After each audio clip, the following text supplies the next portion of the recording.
Hey everyone, so in today's video I'm doing another subscriber mystery box opening. Today's package is from Daisy, so thank you so much, Daisy. In this series, I open a box of supplies from you guys and then create art using the supplies in the box. So for round one of box submissions, I have this one left and one more. So today I'm calling for more submissions. So if you're curious about the whole process, how do you send me a box? I have a huge write-up on my website. I'll have it linked below because it's a hidden page you can only access with the link. And at the bottom of that page is a link to where you can enter to send me a box. I do it giveaway style where you enter the giveaway, and if you win the giveaway, then I give you my P.O. box so you can send me a box. I do it that way so that I don't end up with hundreds of packages that I can't open and make videos from. So this way it keeps it manageable. So if you would like to be involved in the next round, check out the link and enter if you would like. I'll leave submissions open for a week and then I will close it and pick some people. So I guess let's get into this and let's open up Daisy's box. It's pretty big, look at this. I can barely fit it in frame. I'm gonna try to do these videos a little more frequently going forward, like maybe 2 a month. I don't know, we'll see.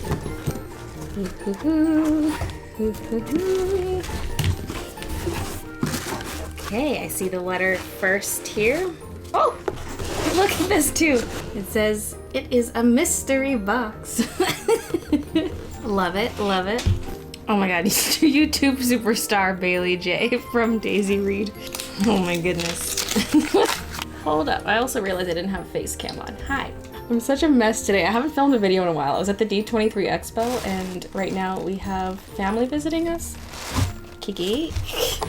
I'm trying to squeeze in a bit of filming, but I'm all over the place. I just like having the face cam on for the box unboxing so you can see my reaction. Okay, let's get to the letter. It says, "Hi Baylee, I was so excited when I got your email. I tried to get my box out as quickly as possible since I live in the US and new shipping may take a bit. I've been subscribed to you for about 2 years and I always look forward to your uploads. I think this mystery box idea is a great way to directly involve your audience in your content and I'm excited to be a part of it. So a bit about me, my name is Daisy. I work as a cake decorator in a bakery. I love to paint as a hobby and I really love pastel colors. I think the supplies I included in the box will reflect that. Excellent, excellent. I don't really have much to promote, but I'm pretty present on Twitter, so my handle is @DaisyEReed. I hope you enjoy." So what's in the box, you may ask? Okay, wait, okay. Let's read that after, but I love that. Let's read the contents after, just for clarification. I like the element of surprise, so yes, let's go. Oh my god, where is this going? Okay, there's so much to look at. Okay, we have some acrylic paint. There is neon blue and light magenta and iridescent medium. Interesting, I guess that makes the colors iridescent. We have Kiki. Oh, she's found the tissue paper. We have Scotch super glue. We have a tulip brush tip marker. Whoa. Okay, that's cool. I like how there's stuff I haven't seen before. We have some confetti. That is cute. There's stars and moons. This, I think, was wrapped around the paints or something, or I don't know, but it fell off.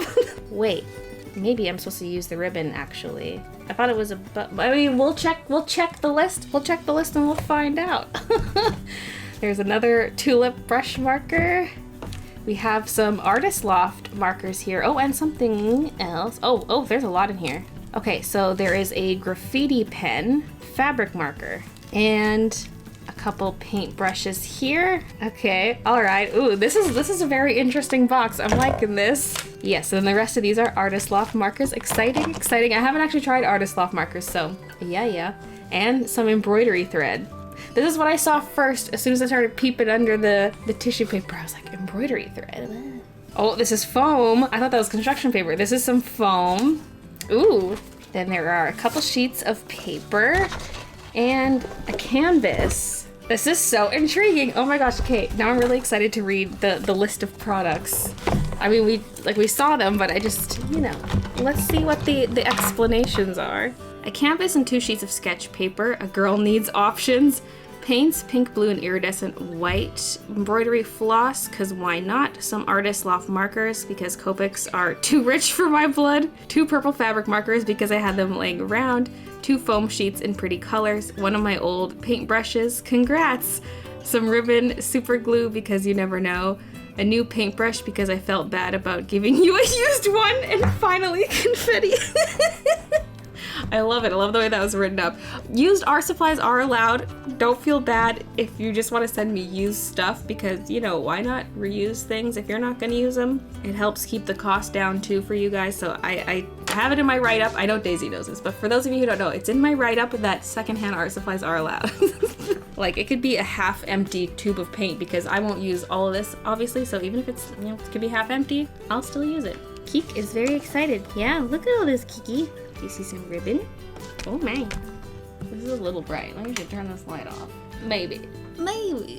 So yeah, I guess it's pretty open-ended as to what I could do with the supplies. I don't think this is actually white paint. Like, the description said iridescent white. I mean, I'm curious. It might be pretty opaque, but it says it's a medium. So I think it's meant to be added to other paint to make it iridescent. But I don't think it has any white pigment. I guess I'll have to test it. I'll add it to the paint and see what it does. But yeah, it looks like it mostly is glitter. Turn my light back on, see the shiny. Ooh, yeah, see, so I think it'll just make the paint glittery. I don't think it's actually white. Kiki, you would look so adorable with this tied around your neck, or maybe even the thick one. The thick one's kind of too thick. It's on her mouth. She's like, what is you doing, human? She's like, but this is a toy. Why is it wrapped around me? But look how cute. Come show everybody your ribbon. Come closer. Oh, look how cute you are. I don't know, light on, light off. I'm very torn today. Look how cute. Oh, the pink just pops against your black fur. That is so adorable. Okay, Kiki has been freed of her ribbony prison. And I am going to start swatching / figuring out what the heck I'm going to do with these supplies. So the first thing I did was I used the paper that came with the set to swatch the markers. Even though I knew they wouldn't look the same on the canvas, I'm sure I could try swatching the back of the canvas where it wraps around, like the part that goes over the frame. But I just figured, no, let's just play around with this on the paper. I even tested out blending the paints different ways to see what kind of shades of purple I could make, to see what it looked like when I added the iridescent medium, all that good stuff. And it did seem like the medium was, as it is described, is a medium. It doesn't really have white pigment in it, but the color does get paler the more you add, because you're diluting the pink or the blue pigment, if that makes sense. And here's a quick digital sketch of my drawing, which I guess could be seen as cheating. I know I've said in the past that I can only use what is in the box, but I'm making it a little more lax, because even in the past I said, okay, if I need a light box, I don't expect people to send me a light box. And even things like pencils and erasers, people don't need to send that. I have pencils and erasers. It's mainly about the coloring tools, I guess, and whatever drawing surface there is. So to me, using the iPad to do the sketch is not cheating, because you don't see any digital art as the final result, if that makes sense. Like, there was also glue, but I ran out of the glue, so I used my own glue. I don't see that as a problem. You know, this is my series. I can make the rules. I wasn't even planning on doing the actual sketch digitally. It's just, like always, I start off sketching ideas, and then I end up just liking it so much that I want to directly use it instead of attempting to redraw it. So I printed off the sketch, taped it to the back of the canvas, and used the light box to see through the canvas, because it's nice and thin. It's not canvas board, it's just the canvas. And the thing with this, though, is it is primed. Most of the time you buy canvas, it is primed. And so it's not like I'm straight up drawing on fabric. So I have markers, including some tulip fabric markers, but this is not fabric. It has a plasticky coating on it. It's most likely gesso. I don't know for sure what was used on it, but I'm assuming it's a thin coat of gesso. And so it's kind of like drawing on plastic.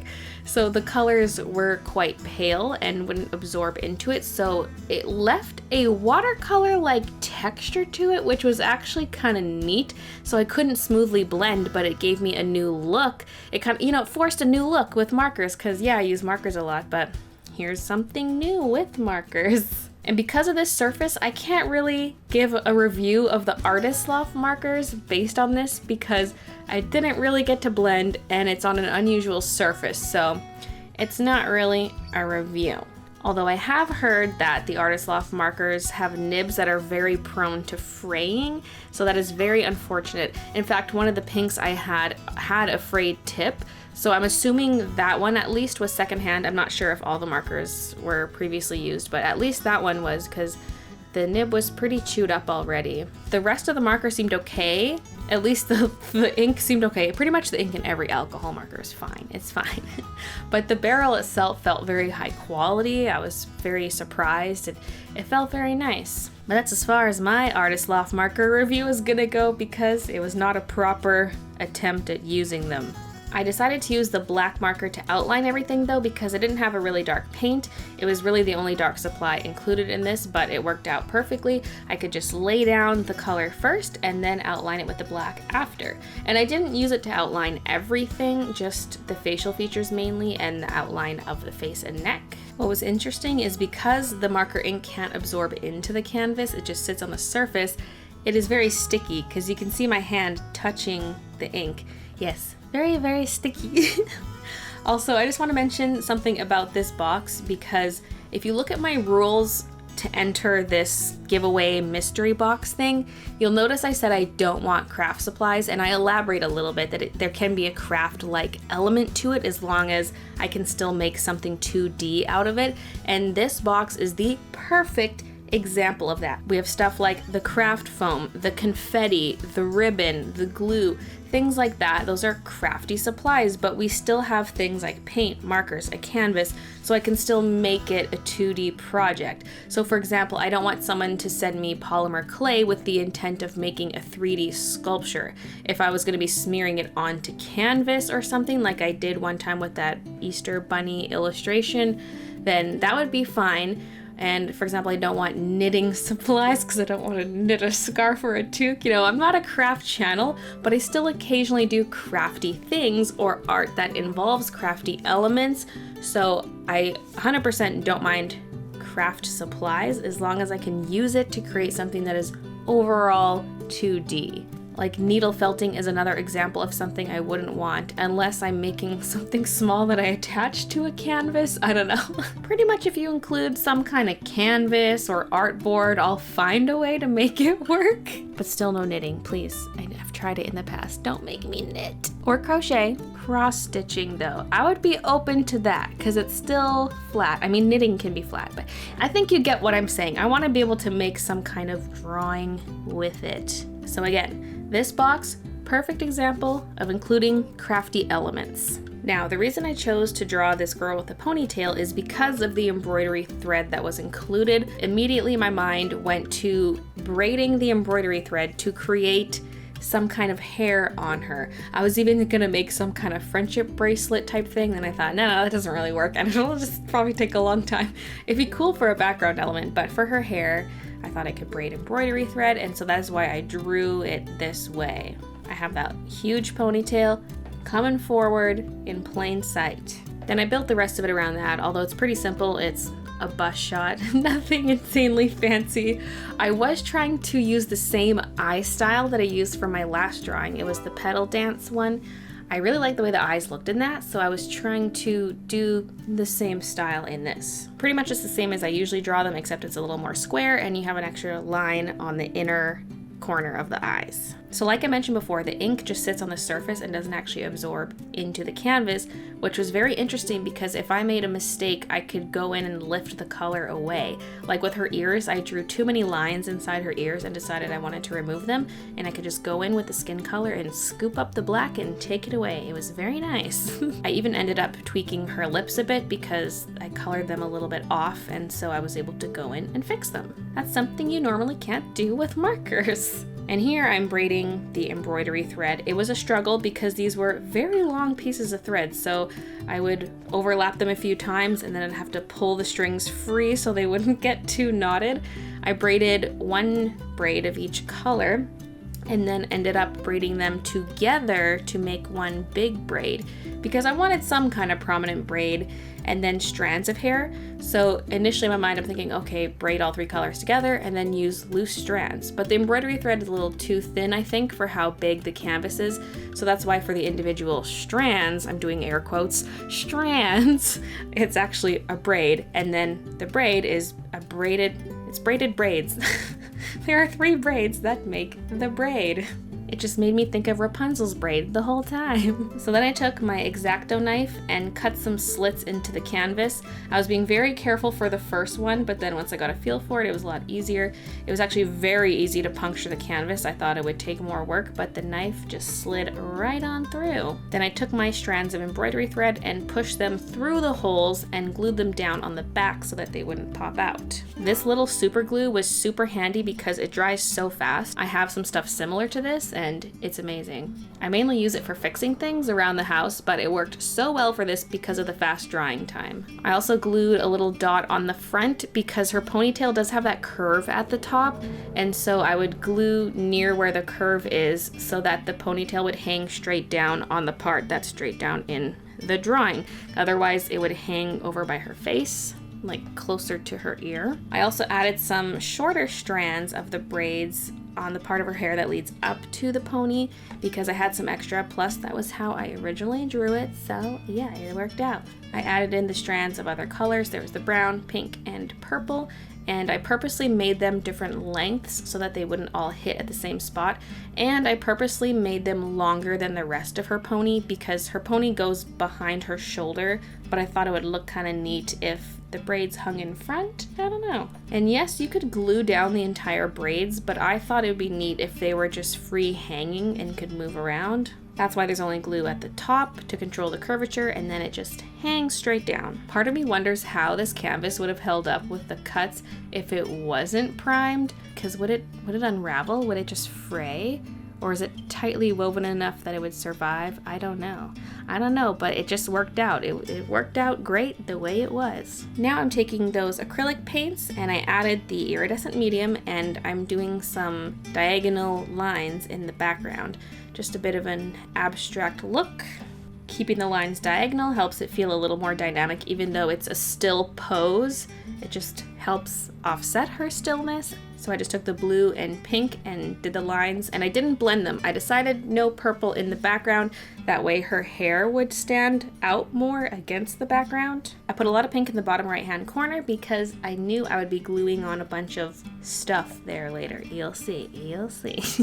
I just didn't want any white gaps under that stuff, so I painted it pink ahead of time. So now I'm taking the foam and I'm going to be cutting out some shapes. I thought I could maybe use the foam as stamps. At least I thought that earlier on before I started working on this, but ultimately decided to just cut out the shapes I wanted and glue them down because the colors were great as is. I thought if I wanted some blue shapes, I could use the blue paint along with the foam to make little stamps, but I felt like it wasn't really necessary. I chose stars and moons for the shapes because the confetti is also stars and moons. I made sure to cut out shapes that were bigger than the confetti because otherwise I could just use the confetti. I didn't see the point in cutting out small shapes that were the same size as the confetti. Here I'm busting out my E6000 glue because I ran out of that Scotch glue and I just needed a ton of glue. And then I sprinkled on a bunch of the confetti. Just put them down however. I wasn't going to individually lay them down at this point. Just throw them on the glue, see how they land. Really, I should have finished her shirt thing first before doing this step, but I just started putting the glue down, then I realized what I was doing. So I put down some of the confetti and then stopped and switched over to her shirt. Is it a shirt? Is it a robe?